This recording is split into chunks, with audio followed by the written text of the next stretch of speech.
박근혜 전 대통령이 탄핵 파면된 지 지금 7년 만에 윤석열 대통령도 탄핵 파면의 위기에 있는데 왜 이런 일이 이렇게 반복이 되고 있습니까? 뭐 이제 두 가지로 봐야 되겠죠. 네. 우선 이제 개인의 문제도 있을 수 개인의 있고요. 문제. 예. 네. 이제 특히 그 윤석열 대통령의 경우에는 이분이 그 민주주의에 대한 신념이 좀 부족하지 않나 네. 이제 그런 생각이 들고요. 네. 또 뭐 정치 경험이 너무 짧잖아요. 네.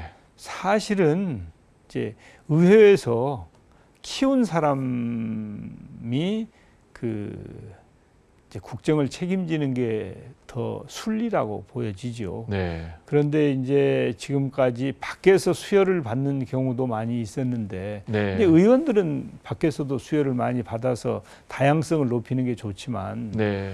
그래도 국가 수반은 좀 의회 경험도 있고 정치를 아는 사람이 해야 되는데 네. 이제 그런 개인적인 측면이 있고 네. 다른 측면은 현재 우리가 가지고 있는 권력 구조, 네. 그러니까 제왕적 대통령제라고 얘기하잖아요. 네.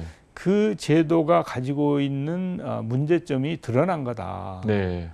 그래서 우리가 가지고 있는 현행 그 제도로는 좋은 대통령을 뽑기도 쉽지 않고 네. 나쁜 대통령이 나오면 엄청난 해악을 끼친다. 네.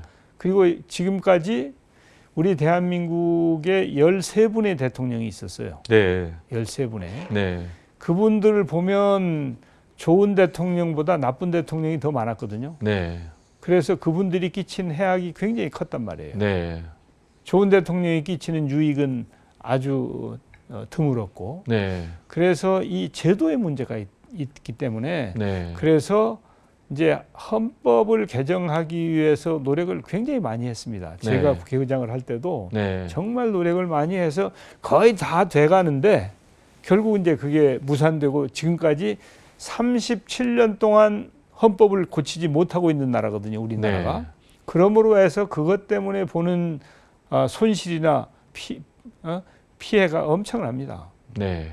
그러면 이제 제왕적 대통령제를 좀 개선하기 위해서는 말씀하신 대로 개헌을 해야 되는데 예. 그러면 권력 구조는 어떤 방향으로 의장님께서는 바꿔야 된다고 생각하십니까? 가장 중요한 것은 대통령 권력을 분산하는 거죠. 네. 예. 지금은 말하자면 헌법재판소도 대통령 영향하에 있고 네. 대법원 대법관도 뭐 대통령이 네. 임명하고 또 정당에도 다 관여를 하고 네. 감사원도 이제 대통령 산하에 있는 등 그 대통령의 권력이 너무 비대해 가지고 네. 사실은 그것으로부터 나오는 비능률이 부작용으로 발전해 가지고 네. 국가 경영에 굉장히 문제가 많다고 네. 하는 것이죠. 그리고 이번에 이제 윤석열 대통령 케이스를 보면 네.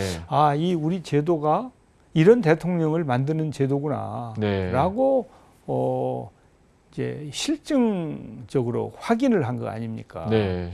그래서 이제 대통령 권한을 분산하고 의회 책임제로 가야 된다. 네. 그러면 의회 책임제로 가면은 네. 이제 지금은 5년 대통령은 탄핵이 아니면은 해고를 할 수가 없잖아요. 네. 파면이 안 되지 않습니까? 그렇죠.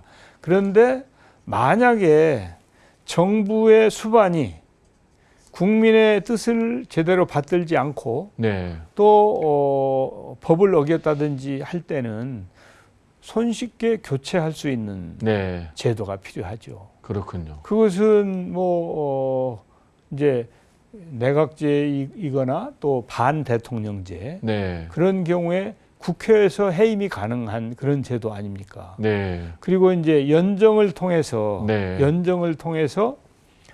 항상 네.